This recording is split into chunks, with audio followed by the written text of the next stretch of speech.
a paracycling team based in the Gaza Strip. And mobility comes in many forms. The liberation of cycling.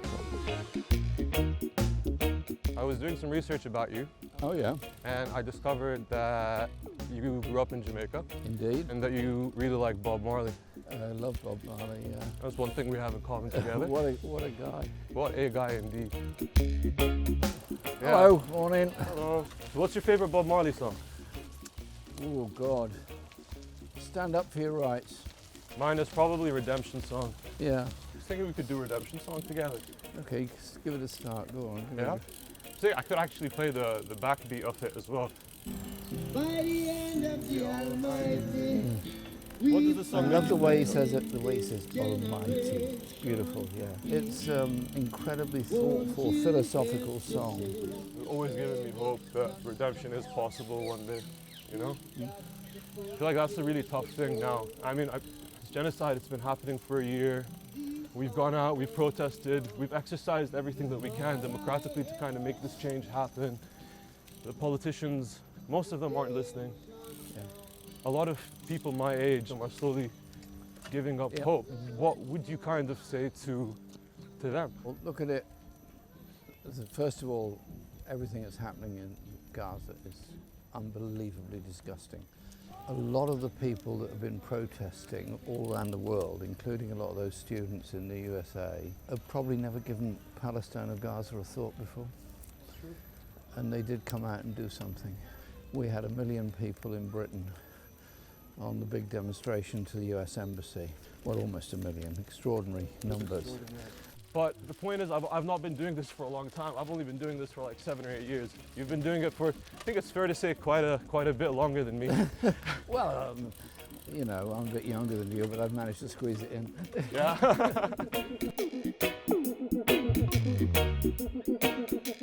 I don't know how much you know about the team, but we're a paracycling team based in the Gaza Strip. We have 20 athletes, 5 members of staff over there at the moment. Have you read Julian Sayerer's books about cycling around the world? Yeah. He works with the team actually. I'm sure he would. His book is brilliant. Yes. He actually was one of the people that discovered Alaa's story. Alaa was the cycling champion in Palestine, and 2 months before his first international competition, he went to the Great March of Return.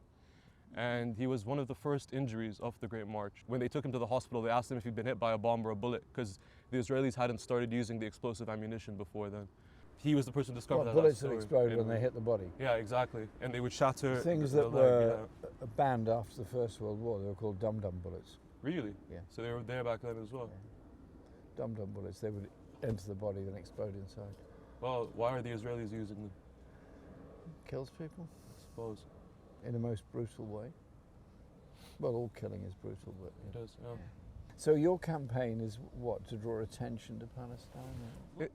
Inadvertently, yeah. The main thing for us has always been about hope. It's been always about giving hope to people in Gaza who've gone through amputations or have had disabilities as a result of the occupation, to give them hope that they're able to reclaim their life and get back on a bike as a form of independence, as a form of resistance against, you know, the cards that they've been dealt, in a sense. I mean, our youngest athlete is 12 years old at the moment, you know?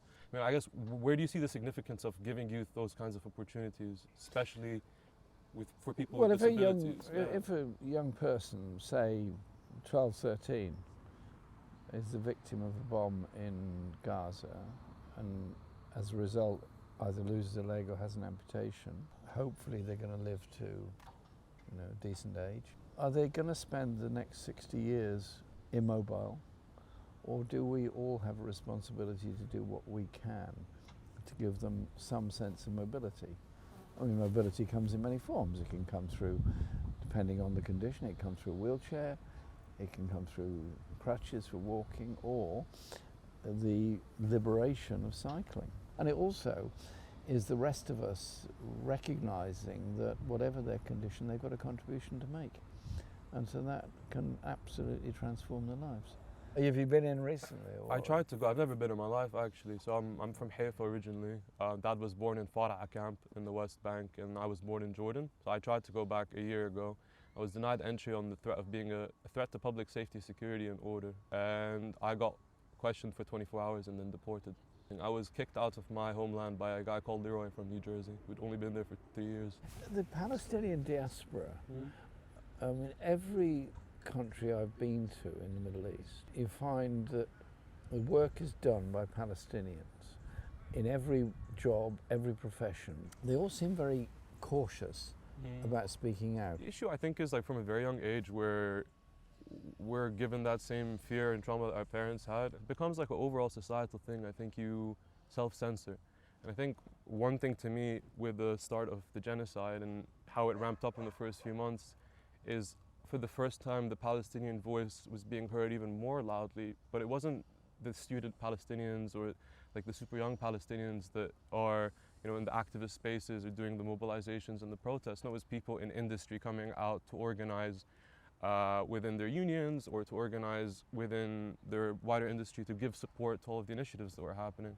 And that might not seem like something, you're like, yeah, you're Palestinian, you should definitely be helping some Palestinian activists, but actually that wasn't the case like a year ago. That would have been so much more difficult to do. I think it's also important that there be this cultural expression of Palestine and Palestinian people, because anyone who's not sort of very involved or informed about it would see the Palestinians as always victims. Yeah. Yes, of course they're victims, but they're also a people with imagination, with ideas, with literature, with poetry, with music, with art. Yeah. We need to see and hear that as well. I agree with you. Actually, a professor of mine from Gaza, Dr. Jihad, his name was, always said that people must fall in love with Palestine before they're willing to defend it.